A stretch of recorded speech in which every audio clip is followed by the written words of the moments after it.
Going into the weekend trailing? Don't worry, I got some must-have players that will carry you over the finish line on today's action-packed episode of Locked On Fantasy Baseball.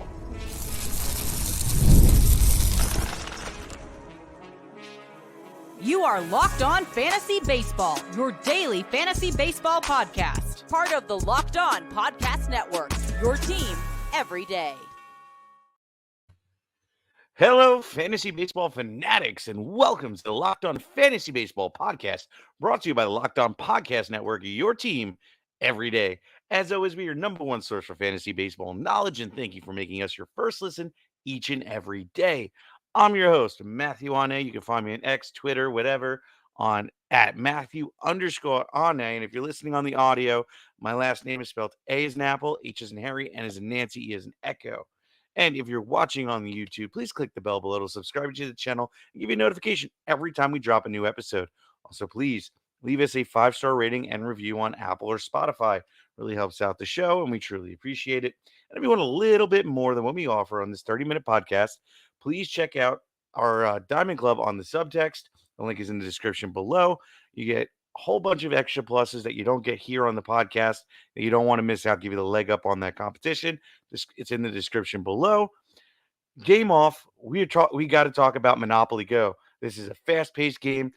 Lets you team up with your friends for tournaments to unlock awesome prizes like unique stickers for trading, cool playing pieces, and hilarious emojis for taunting your friends. So download Monopoly Go now free on Google Play or App Store. Game on.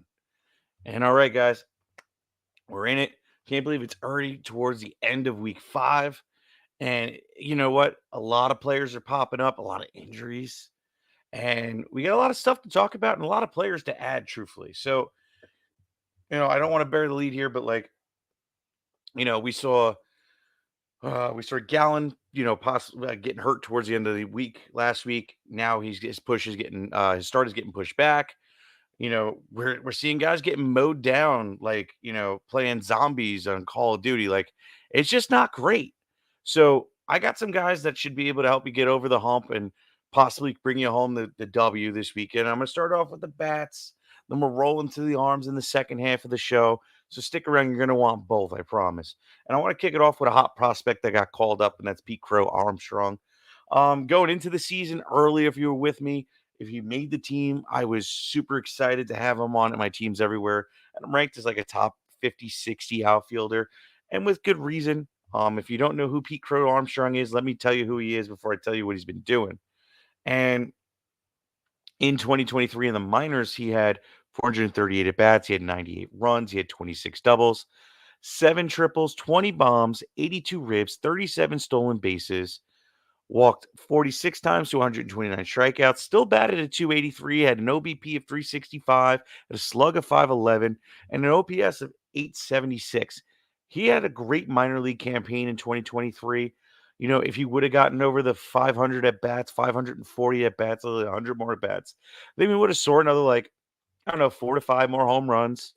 Definitely another, 7 to 8 stolen bases. Would have put him at like a 25 to 45 slash between the home runs and stolen bases. I think the power, there's still another level where he could be a 30 something guy, 30, 40 guy without a doubt. I love this kid. He's fast. He has elite sprint speed. He's a big boy too, if I remember. Not really, 5'11", 184 pounds, but he's a special kind of player. Same kind of build as almost Dominguez, but I like him a lot. And so far since he's been gotten the call, he's looked good, right? He's had 18 at bats. He's had 2 runs. He's had a double, a bomb, 4 ribs. He's struck out not at all yet. Struck out 4 times. Only hasn't walked yet, but it's only 4 strikeouts. Batting 278, OBP at 270, 78 as well. That's a little low. But a slug of 500, an OPS of 778. Looking good. I got to say, looking good. Obviously, I want to see a little bit more out of him. It's only been 18 at bats. Do not get me wrong. I'm not getting too hyped up over the kid, but at the same time, sorry, I had to take a sip. At the same time, though, I do want to say, I am pretty high on this kid. I'm excited. Didn't like how he started off the year in the minors, but right before the call up, leading right up into the call up, and I guess he just needed a little bit of a push, a little bit of a, hey, we need you to just come up and be you. And then he was happy and he was able to, push through and do his thing. So Pete Crow-Armstrong honestly is a must add. I believe he is what 40 no, I'm lying. 12% owned. And I think it's only going to climb from here on out. Pete Crow-Armstrong is looking like he's going to be a great ad that with possible long-term possibilities if he can keep this up. So stick around for him and must add. All right, and we're starting off the top of this episode young, and we're going from Pete Crow-Armstrong to Tyler Black. Tyler Black was another guy that is getting the call, and I'm pretty excited about as well. He has some interesting numbers that I'm like, okay, has gotten the call. I apologize. And some interesting numbers in the minors, right? In 2023, he had 450 at bats, 105 runs, 25 doubles, 12 triples, 18 bombs, 73 ribs, 55 stolen bases, 88 walks to 100 strikeouts, batted 284, had an OBP of 417, a slug of 513, and an OPS of 930. The dude was electric down there. And Black is pretty good, I gotta say. And I'm excited to see what he's gonna do with this Milwaukee team. You know, can he, do his thing right now? He's really pretty much been, a pinch runner or a designated hitter. And I want to see what he has on I should have had this up, and I apologize, but what his eligibility on Yahoo is at least. Let's see, Black here, Tyler Black. So here he has second and third eligibility, which is fantastic. You know, with still trying to replace Royce Lewis, still trying to replace, Geloff. Tyler Black might be somebody that you want to get on your team to give you that boost. He's may not hit as many home runs, but the stolen bases are there. And quite honestly, actually, you look at it, the profile, and I'm not like 18 home runs is not too far off from 20, and another 100 at bats, honestly, and he could probably get to 20. So if not 23, with all those stolen base capabilities, I mean, shoot, he has a lot of upside on him. Do I think he's going to hit right off the bat? Maybe, maybe not. It's a prospect still, so we got to be like still ground to earth with him and not have too much of an expectation for a young player getting his first real, licks at the bigs. But Tyler Black has an interesting upside and possibly an interesting ceiling if he can fully hit the ground running. So keep Tyler Black in your mind. He is 11% owned, and that will steadily climb as he performed because his first game in the bigs, he did get a run, he did get 2 hits, he had a double and batting 500. Man, like that's one way to start your MLB career with those kind of numbers. Let's move on to our next guy here, another guy, Jacob Young. Jacob Young is having a nice little season so far, and I know the last 2 weeks have been extra successful for him. I want to get that up as well. Yeah. So his last week, even though he didn't hit any home runs, he still had 9 runs, 4 ribs, 6 stolen bases, batted 409. So like that's fantastic numbers. And yes, he's on Washington. He's being driven home that much. Like my guy's getting on base, and even his season numbers are looking pretty good. He had 67 at bats, 16 runs. Yes, most of it came in this last week. 4 doubles, 7 ribs, 12 stolen bases, and batting 313. So worst case scenario, my guy is just hitting for average. Best case scenario, he's also stealing you some stolen base with it, which he looks like he can. And if he's getting driven home and he's able to pop in an RBI or 2 in the week, get him. I mean, it's my cardinal rule, right? Batting average off the waiver wire is something that's of scarcity, and if they're producing in other categories as well, I want to add him. And Jacob Young is panning out to even look like he's going to be, pretty valuable in points leagues, even though the walk to strikeout isn't great right now at 1 walk to 10 strikeouts. But with the stolen bases at 12 already, with the amount of hits the dude has gotten already, um, 21 hits, and then the 4 doubles, he's positive in points leagues as well. So I want to throw that out there that I feel confident not only picking him up in categories leagues and categories head to heads, but also points leagues. Jacob Young is producing and ride the hot hand. I mean, there's a lot of guys off to a slow start. Why not just insert this dude until the other guys kind of figure it out? I mean, he's doing better than Randy Arozarena. And if you're starting him, I mean, you might as well start Jacob Young over him. I'm just saying. But all right. Before we move on and we talk about a catcher that actually is performing fantastic, a guy that I liked at the beginning of the season that had a really cold start that may be bouncing back, and a bunch of pitchers you're not going to want to miss out on. We'll be right back after this.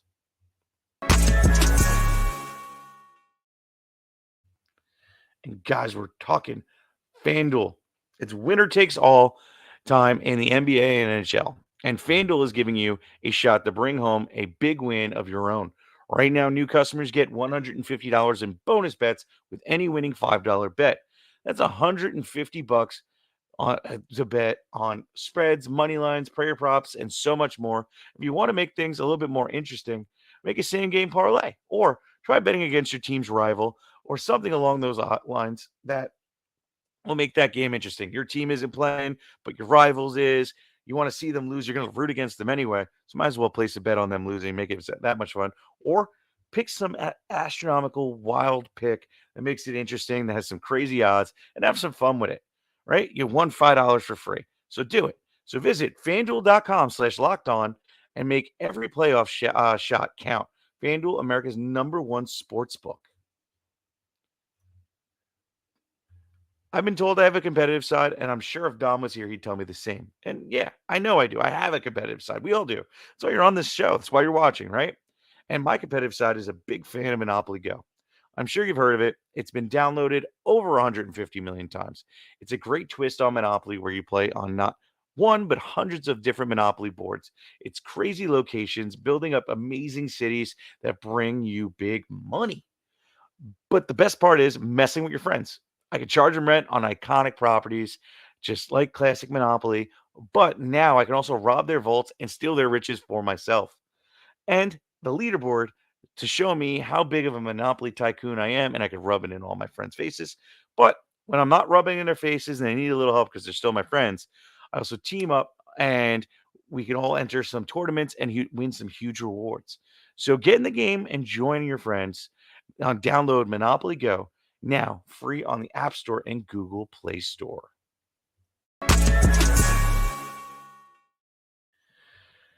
Oh man, are you guys watching Fox Sports or ESPN on TV all day? Have you had to turn down the volume with all that shouting?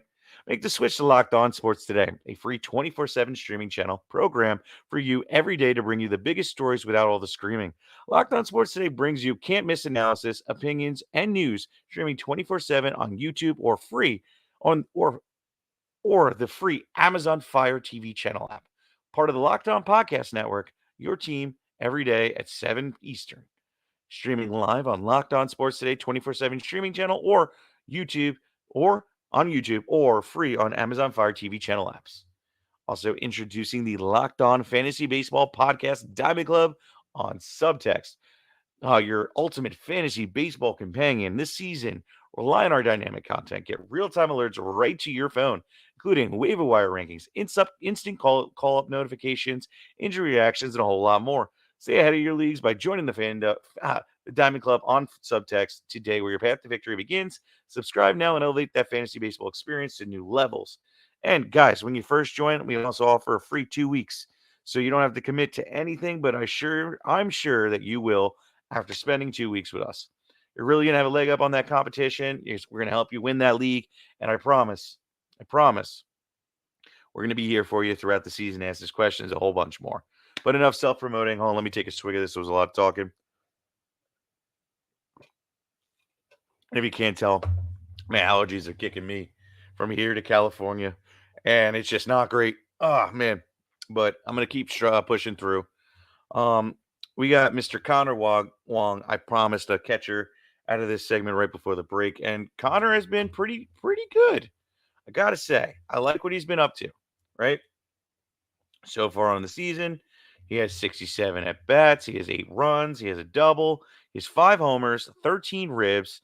He has 1 walk to 15 strikeouts. Not so hot, but still batting a 343, an OBP of 366, a slug of 582, and an OPS of 948.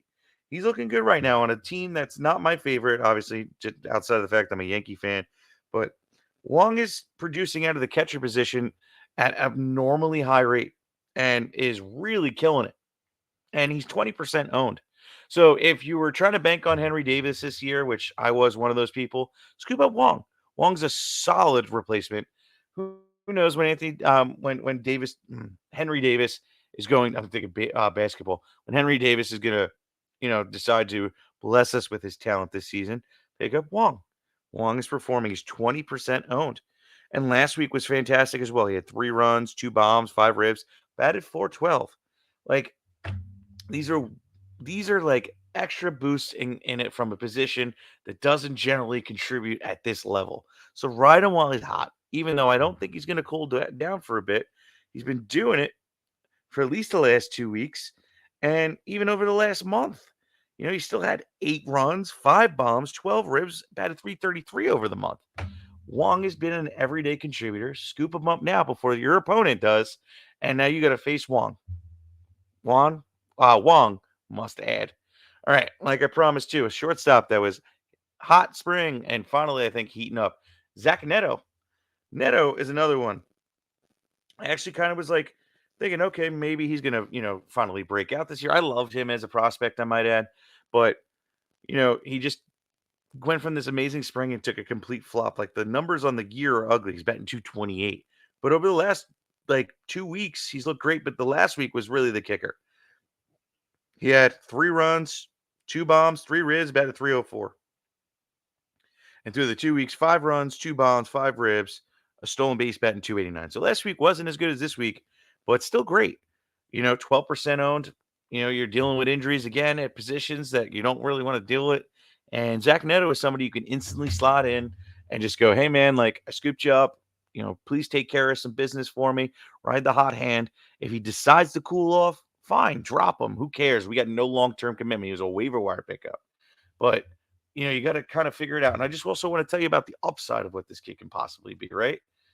And in 2022, in the, no, sorry, 2023 in the, no, I'm going to read the 22. I apologize. I'm all over the place.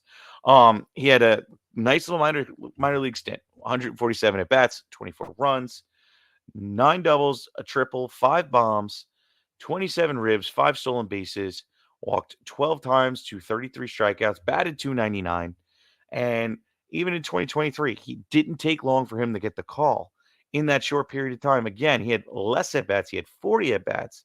He had 15 runs. He had 2 doubles, 5 bombs, 13 ribs, 3 stolen bases, 7 walks to 12 strikeouts, batted 400. He just really lit up the scoreboard in 23 in the minors. When he got to the bigs, he was definitely underwhelming, but did show some promise in the power category through 289 at bats. He had 9 home runs. He had 34 ribs. He still had 5 stolen bases. He just, it looks like, truthfully, he was just striking out a little bit too much. And maybe he's course correcting this year. We shall see. The spring was indicative of a possible breakout because he had 3 home runs. He was batting 310.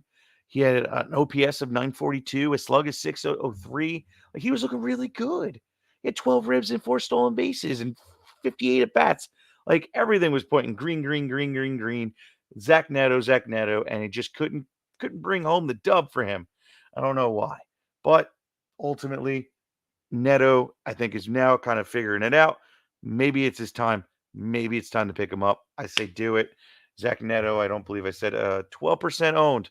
Please do yourself a favor. Ride the hot hand at the worst. Best cases on your lineup for the rest of the season. So I promise Zack Netto won't disappoint. All right.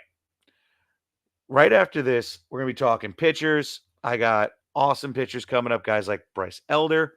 What to do with Alec Manoa now that he's about to make his debut back. I got a closer tandem, guy coming off the IL, and might be able to get to this last guy. We shall see. But before that, we got one last sponsor for you.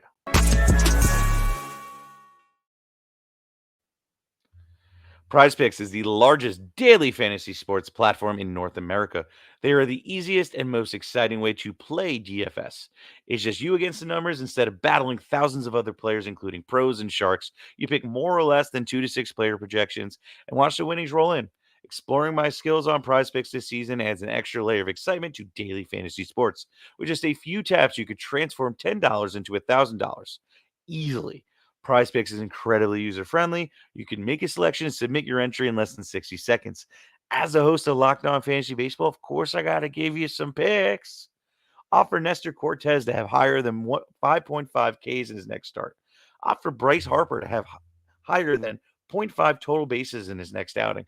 And opt for Shohei Ohtani to have higher than 0.5 home runs in his next game.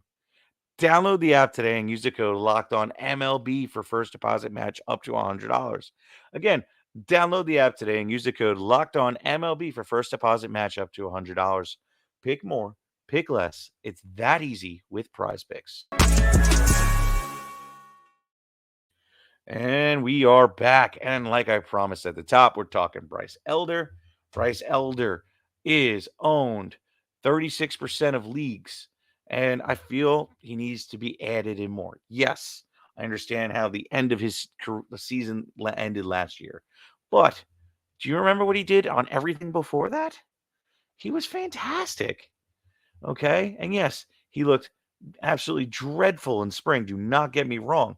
But he was able to get a spot, especially with all the injuries, but also perform in the minors in those short stint. This year, 16 innings. He had 18 Ks. He had a 3.31 ERA with a 1.16 whip. Looked good. Gets the call. Has 12 innings. Has given up no home runs yet. Has 6 strikeouts in that time, which will be more. That will catch up. Has a 1.5 ERA, a 1.33 whip, which is a little high. Well, a lot. But his FIP is still good too. Now, yes, it's a little bit worse than what his ERA is. FIP is fielding independent pitching. What would you do if you had an average? Well, your ERA would be if you had an average defense behind him, which he doesn't. So it was better, obviously. It was a 3.66, but still a good ERA, even if you had that through this many innings. I'd be happy with it. So ultimately, I'm saying to add Elder as soon as possible if he's out during your leagues because everybody's hurting right now. Gallen might see an IL stint. Um, we've lost Strider. The list actually is honestly sickening. Okay. So just add Bryce Elder, let him be your short-term fix, if not a couple month fixed. And let's see if he can make it all season long. And the second he doesn't, drop him like he's hot. You got no commitment. And if you really want to get some out of it, you trade him. Bryce Elder must add 36%, guys. Come on. Let's get that over 60. All right. Let's talk Alec Manoa. Alec Manoa is a little bit different of a case. He's more of like a speculative ad. And I'm not starting him when he gets the call. He's 14% owned. So he's definitely out there. Alec Manoa had some good news, though. So let me pull it up so I can read it verbatim. Right? He dominated in his last rehab start. That was the title. Okay, he struck out 12 batters over 6 innings, which is fantastic. In his rehab start on Tuesday, he gave up 1 earned run on 2 hits and 2 walks. 12 strikeouts. That is a career high for him, I might add. And I can't wait to see what he's actually going to do when he gets the call up. There was a lot of positive things for me with Alec Manoa coming into the season, right? Versus last year. Last year, it looked like he ate a whole person. This year, he lost like 20, 30 pounds. He looked like he was in shape, ready to come play some baseball. And I was like, ooh, he came to play this year. And of course, he took a flop. Not a flop, he got hurt. And the numbers aren't what they are. I think this year we might see a bounce back. But obviously, I'm not going to like fully buy in on. Apologize. But I'm not going to fully buy in and say, okay, this kid's going to be great, pick him up everywhere. What I am going to say is add him, see what his first start looks like. Okay, if his first start's good, and he has a good matchup coming up on the second one, roll him out. If he has a bad start, drop him like he's hot. He has a very short leash. If he looks somewhat good, keep him. That's the best way I can put it. But don't be the one that misses out on Alec Manoa and isn't able to go out and isn't able to acquire him before it's too late. Alec Manoa must add today. All right, now here's a combo of closers. Garrett Cleavinger and Jason Adam. We don't know who's going to be the closer over there, in all honesty. It's one of those things where, let's see here. Jason Adam hasn't been getting too many high leverage, calls. He's been more of the setup man. He did get his first save, so that's why he's on here, slash line with Cleavinger. And rightfully so. He got a save. Now, it very well could have been that Cleavinger just wasn't available because he pitched 3 days in a row. I have nothing here that says otherwise. So who knows? But Cleavinger, let me pull his name up.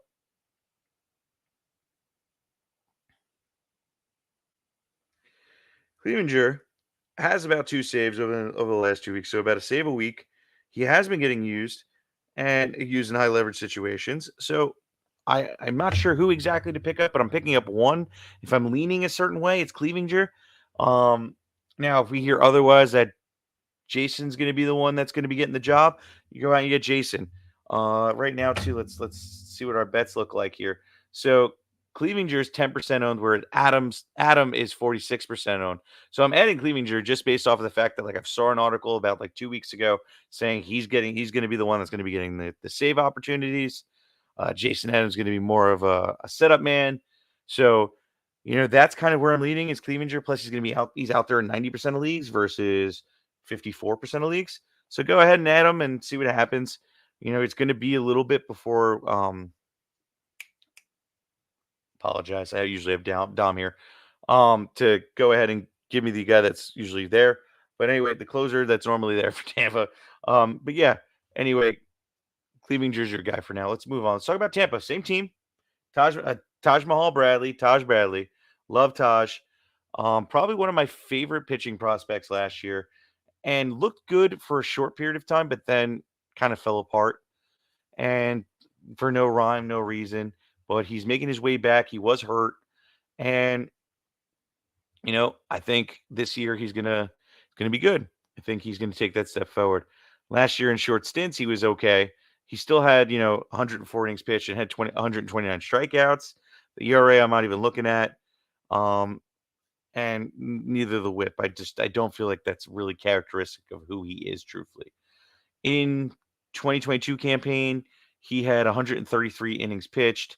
He had 141 strikeouts. He had a 2.56 ERA with a 103 whip. You know, I think he truly does have it in him, and I wouldn't be surprised if once he comes back and they, activate him to the major league squad, he's going to be successful. He was one of those late round guys that I was kind of just pretty much just planting my flag on and praying he panned out. Now I don't even have to do that. I could just pick him up off waiver. I could stash him right to my IL. He'll be back in like a week or two, and boom, you might have a boost. And if not, you drop him. Who cares? A lot of these guys, for me, I don't see any really long term ones except for maybe Bryce Elder or Alec Manoa and Pete Crow-Armstrong and Tyler Black. Everybody else is kind of like up in the air. I really don't, I'm not banking on any of them having long-term aspirations for me. But at the same time, hey, why not add them? Ride the hot hand. Right now, Taj Mahal is going to be a stash. All right, let's see if I can get this last guy in. Slade Ciccione. I hope I said his name right. Let me pull up the phonetics on that one. Yeah, Ciccione. Or Ciscone, I apologize. So Slade Ciccone. Also want to say, might as well just be Slade Wilson. But anyway, has had a good season so far, in my opinion. 12 innings pitched, 11 strikeouts, a 2.25 ERA, FIP of 291, a WHIP of 0.50, 0.50. Looking good, man. I gotta say, I like what he's doing. He's not anyone that I'm keeping or caring about outside of maybe this weekend. Let's see who his start's gonna be. Oh, there we go. Ciccone here. And he is looking like he's going to be playing on the 3rd, which is tomorrow for you guys. San Diego, which isn't a horrendous matchup. It's not like that team's hitting the hell out of the ball. So Ciccone could come up there and, put out a decent start. I mean, hey, his last start was pretty good. He went out against Seattle, 6 innings, 8 Ks, a 1.5 ERA with a 0.67 whip. Like, I don't expect him to do that again, but maybe like 5 Ks, maybe a similar ERA, maybe 3. I'm happy with that, especially off the waiver wire, especially going in the 3rd, and it's Friday. Like, let's go. Ciccone should be a good ad. Add him for the weekend. Why not? But all right, guys, thank you for listening. Please like, subscribe, comment, rate, and review. And we'll be back tomorrow, hopefully with Dom and his family emergencies over. Yeah. But until next time, guys, peace.